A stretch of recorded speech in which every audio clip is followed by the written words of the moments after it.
Reading, particularly reading guided by active inquiry and genuine curiosity, is a great way to learn. What do you plan to read? I'm Celisa Steele. I'm Jeff Cobb, and this is the Leading Learning Podcast. It's June as we're recording, which means the start of summer. At least it means that where we are in North Carolina in North America. The start of summer brings the end of school, and the end of school means many weeks without school for most K through 12 students in the United States, although there are more year-round schools now, including some in our area. That's true, and part of the reason that there may be more year-round schools is because of summer learning loss. And summer learning loss is the loss of academic skills and knowledge over the course of summer vacation in countries like the United States that have these lengthy breaks. As you might imagine, summer learning loss can get quite political, but for the sake of our conversation today, we simply want to make the point that for some students, SLL, yep, there is an acronym for that, SLL is real, and it varies. According to a national study whose results were published in the summer of 2020, more than half of students suffered a learning loss over 5 consecutive summers, and kids in that group lost an average of 39% of the gains they had made over the school year. That's a 39% loss over summer on average. But if you look at the numbers that make up that average, you see a different story. Some kids lose as much as 90%, yikes, of what they learn in a school year over the summer. But other kids don't slide back over the summer, and they don't even just hold steady. In fact, they improve up to 32% of their in-school gains over the summer. Now, of course, our focus at Leading Learning in general and on the Leading Learning podcast is adult lifelong learners, not K through 12 students. But what's interesting in that data that you shared, Celisa, is that the same span of time, those weeks of summer vacation, can be a learning loss for some and can be a learning gain for others, which leads to the question of what individuals can do to make sure that we wind up with gains, not losses. The short answer is to do something that expands what you know, and reading is a great way to do that. Which is why we're focusing this episode on our 2023 beach reads. Well, I'm not sure these are going to actually count as beach reads, but we will at least each share 3 books, and we're going to plan to crack their covers this summer, and we'll share a little bit about why we picked these books and what we hope to learn from them.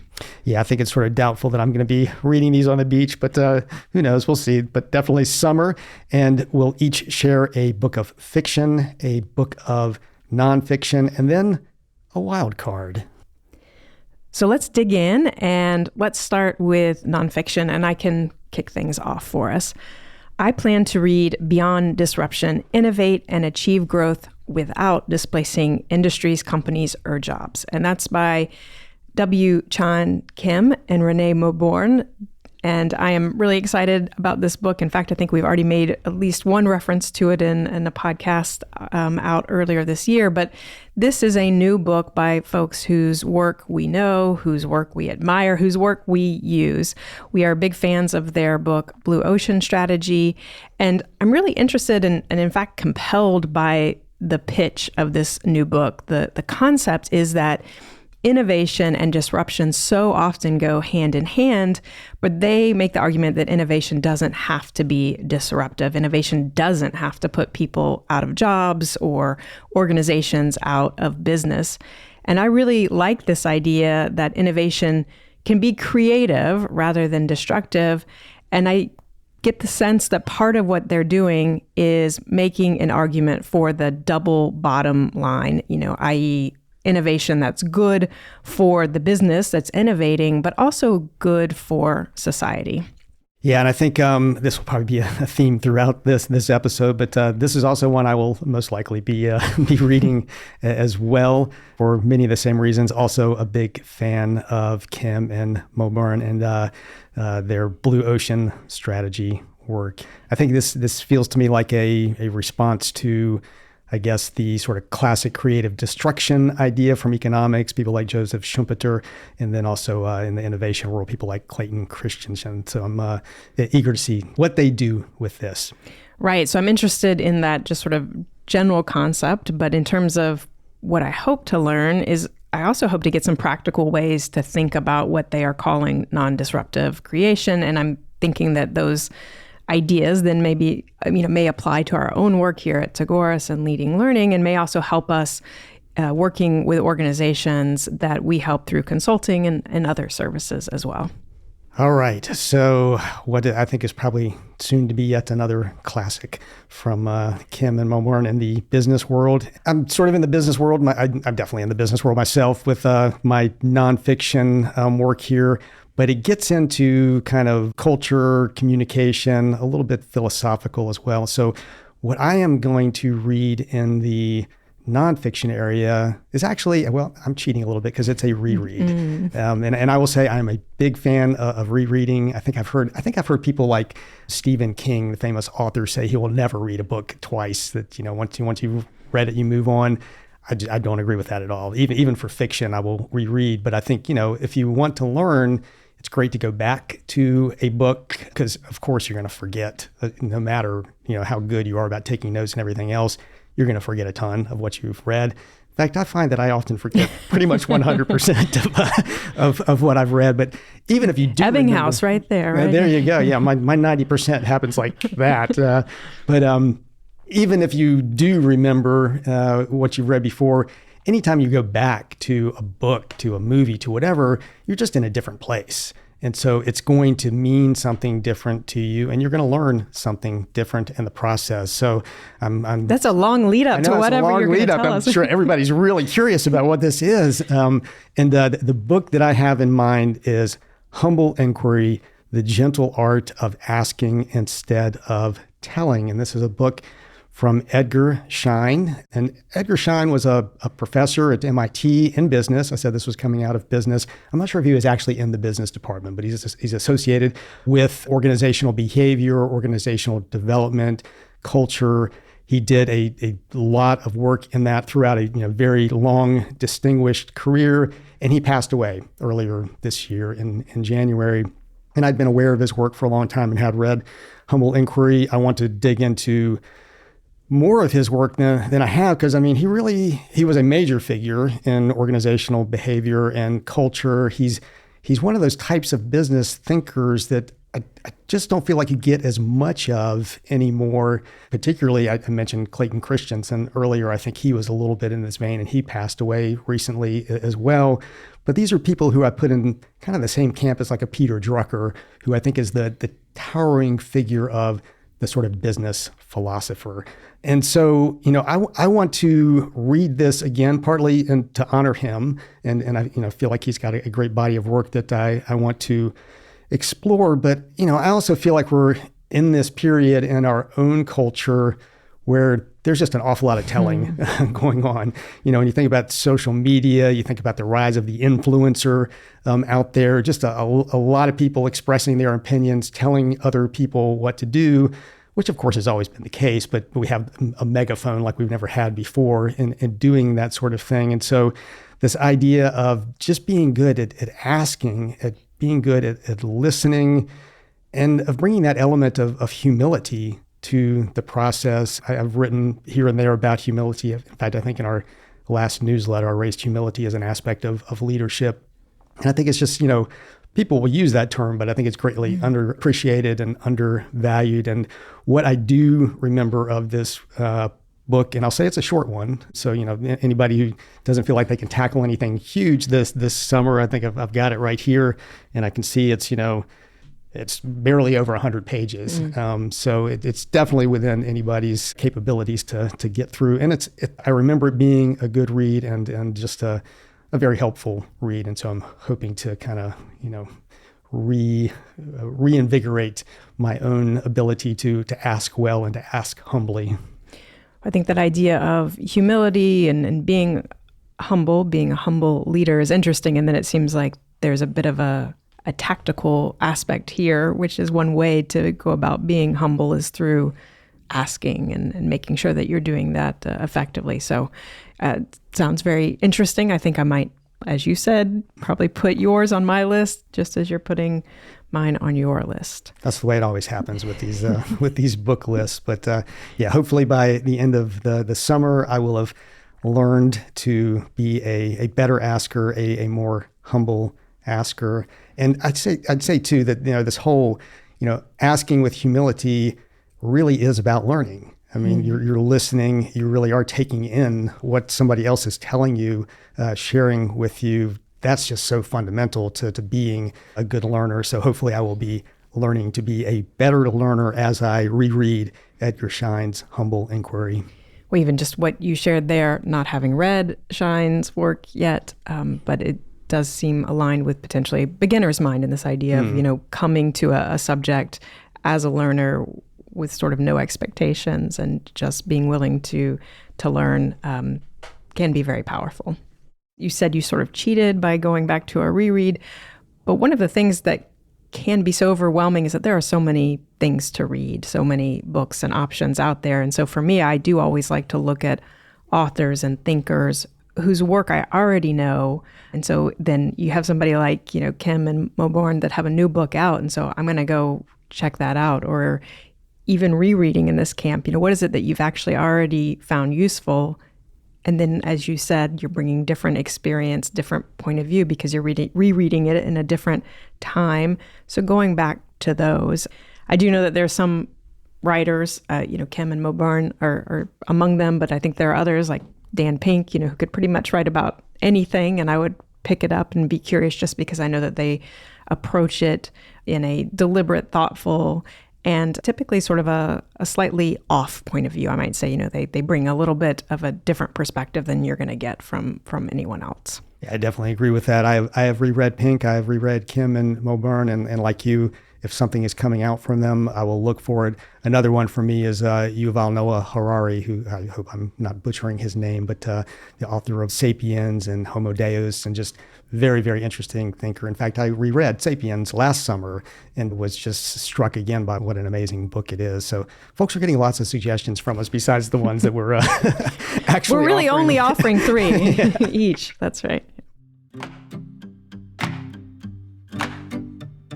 As someone who listens to the Leading Learning podcast, you should know about the Leading Learning newsletter, which you can subscribe to at leadinglearning.com/inbox. The newsletter is inbox intelligence for learning businesses and helps you understand the latest technology, marketing, and learning trends and grow your learning business. Best of all, it's a free resource. As a subscriber, you'll get Leading Links, our monthly curated collection of resources to help you grow the reach, revenue, and impact of your learning business. The Podcast Digest, a monthly summary of podcast episodes released during the previous month, plus periodic announcements highlighting Leading Learning webinars and other educational opportunities designed to benefit learning business professionals. Subscribe for free at leadinglearning.com/inbox. And if you're already subscribed, point a colleague to leadinglearning.com/inbox.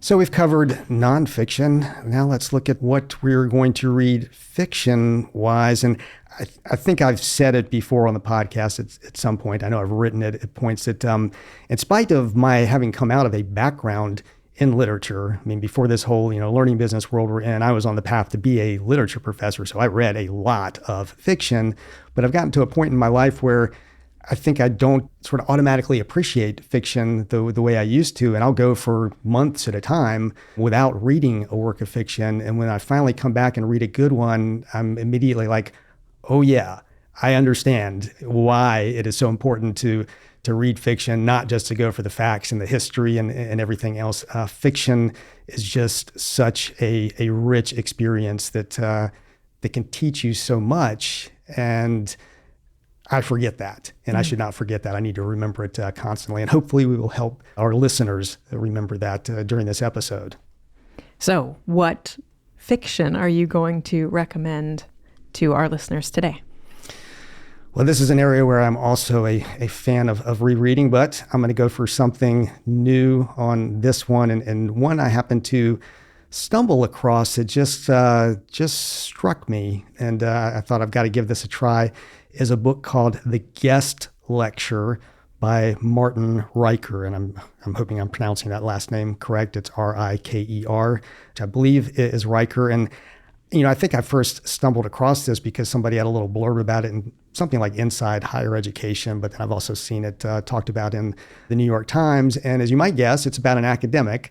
And my understanding is the sort of general setup is a woman who's an economist who has been denied tenure at the university she's at, unfortunately, a common academic situation.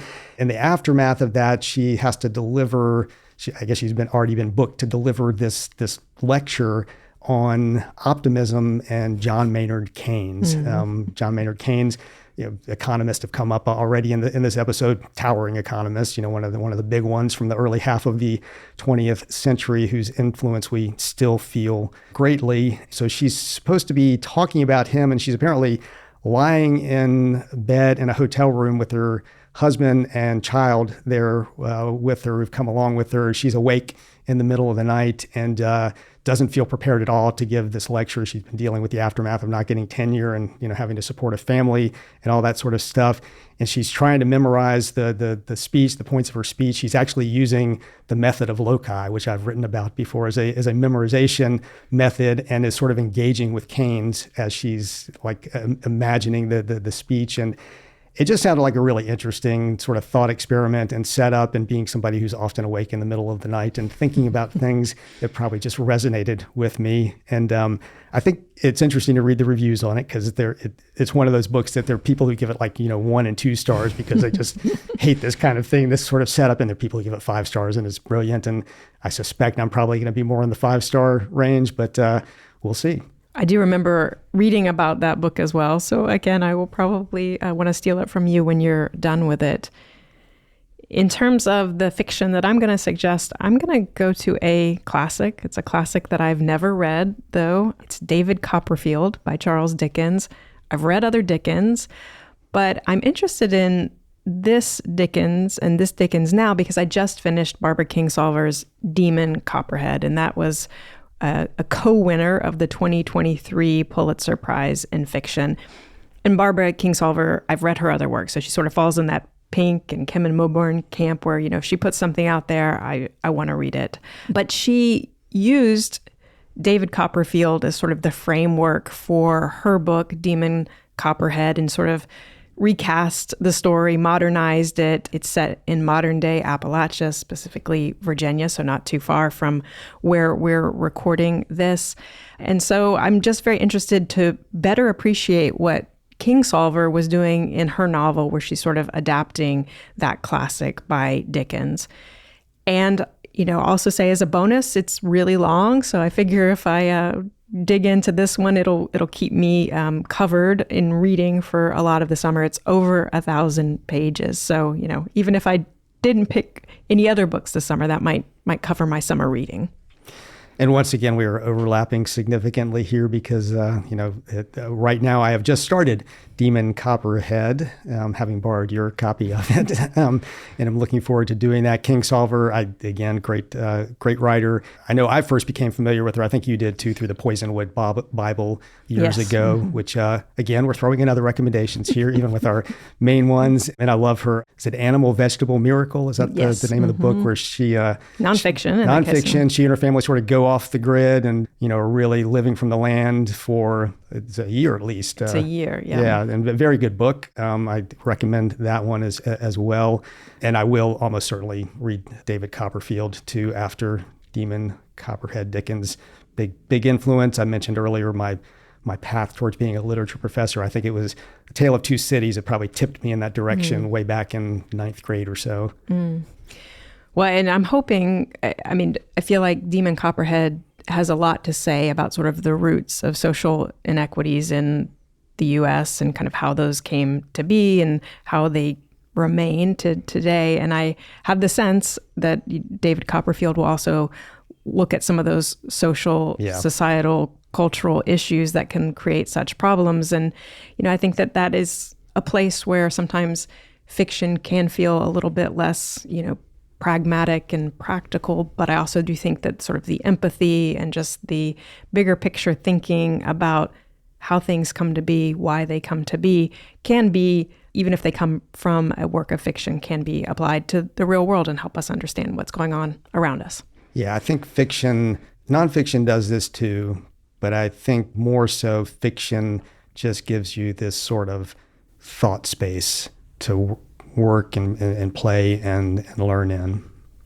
And I will say that the Dickens is essentially a recommendation. We were talking earlier about there's so many books, and so how do you find good ones? It can be going back to authors whose work you already know, either because you read it or you read other works by them. But recommendations are another great way.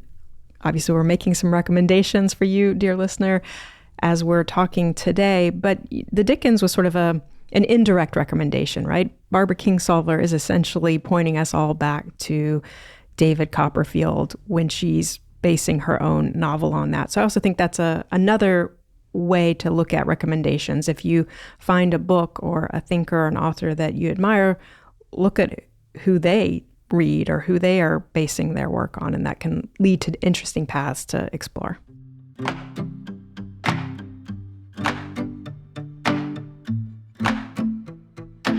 This brings us to our third recommendation each, at least our third main recommendation, and this is the wildcard category. And for my wildcard, I am picking a collection of poetry called Our Andromeda by Brenda Shaughnessy. And we've talked about recommendations several times already in the podcast. This is a book that was specifically recommended to me by a poet teacher. He was commenting on some of my poems and recommended Shaughnessy's work as a potential example of how I might achieve something in a poem. I know her work a little bit, but not deeply. I sort of know kind of single poems. And so I'm looking forward to digging in and sort of seeing how she puts a full collection together. What I do know of her work is that it's deeply inventive. And I thought I might just share the opening of a poem. It's not from Our Andromeda. This is from one of her other books, but this is a poem called I Have a Time Machine, but unfortunately it can only travel into the future at a rate of 1 second per second, which seems slow to the physicists and to the grant committees, and even to me. And the poem goes on from there, but I think like you get a sense of just her inventiveness, this idea of a time machine, but it can only go into the future at the rate of 1 second per 1 second. And so essentially it's what we're living and it's our life. So she has these wonderful, deeply inventive ways of thinking about the world. And so I look forward to digging into that collection and beginning to kind of deconstruct the poems in the collection and understand a little bit how she put individual poems together and then put them together into this collection. I like it when books have a kind of an interesting setup like that. Goes back to what I was saying about the guest lecture and that just feeling like an interesting setup to me.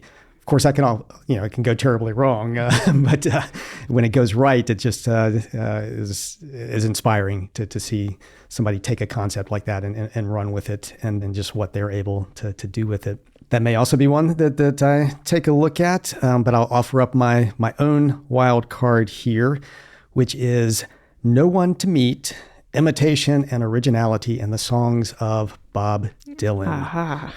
Yeah, and this is by Raphael Falco. And I have not read anything by Raphael Falco before, so this will be first venture into that. But folks who know me know that I'm something of an armchair rock historian. I like to read biographies of bands and individual musicians. And Dylan is somebody I've read about before. I've read Dylan before because he is a writer. In addition to being a songwriter, he writes a Nobel Prize winning writer. He's a Nobel Prize winner. That's right. And he writes poetry. He writes biographical, nonfiction type stuff. I have his Philosophy of Modern Song on the bedside table right now, which I've read maybe a quarter of. I have to say, I find it very difficult to read Bob himself when he writes. I'm not a big fan of his narrative voice, even though I'm a big fan of his music. But reading about him is a different matter. So I'm looking forward to this. He's just obviously such an iconic figure. And the book it looks like it's sort of positioning him as working in a similar way to how a Renaissance writer might have written, in using this kind of art of imitation to then make it into something completely new. So there's an aspect of innovation in here, to go back to Kim and Mulburn originally. This is, innovation in the more artistic sense. So I want to see sort of how he gets positioned in a bigger cultural tradition that goes way back, into the Renaissance, and then obviously with somebody who's shaped our current culture so much. So I think that's just going to be an interesting aspect of this. Well, I think it's interesting to me, just in that title, the subtitle, Imitation and Originality in the Songs of Bob Dylan. I feel like he gets held up as this paradigm of originality and like such this, amazing kind of new voice. So I like this idea of looking at, what was he imitating? What was he looking to from the past? Yeah, and it's pretty well established that, of course, he was drawing on people like, Woody Guthrie and the folk tradition and that sort of thing. But certainly he turned it into something really different. And my understanding too is this is more about sort of his later body of work too, not those, blowing in the wind type stuff that would have been drawing on somebody like Guthrie. So I'm interested to see how that goes. And, in terms of what I'm hoping to learn, it's getting insight into tapping into other traditions, which again is what I sort of understand this book to be about. And then, of course, aside from being an amateur or armchair rock philosopher or historian, I am also a singer-songwriter. So I'm hoping I, pick up a tip or two from the maestro there on what I can do with my own songs. So book reviews, book reports, other kind of after-the-fact reflections on books, I feel like those are pretty common. We get a lot of those in our world and in our culture. But I really like this idea of giving some focus on the front end. How are we selecting books, and what questions do we bring to reading a book, or what do we hope that we might get from that read? And it seems like if you bring some of this pre-work to reading, that might deepen the reading experience and the learning that comes from it.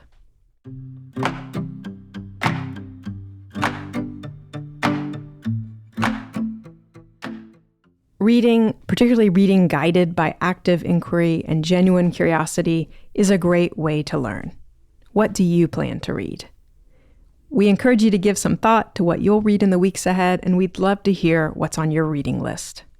At leadinglearning.com/episode 362, you'll find show notes, a full transcript, and links to the books we referenced in this episode. And in the comments, you can let us know what's on your reading list. On the Leading Learning site, you'll also find all kinds of good reading material, from executive briefings to blog posts.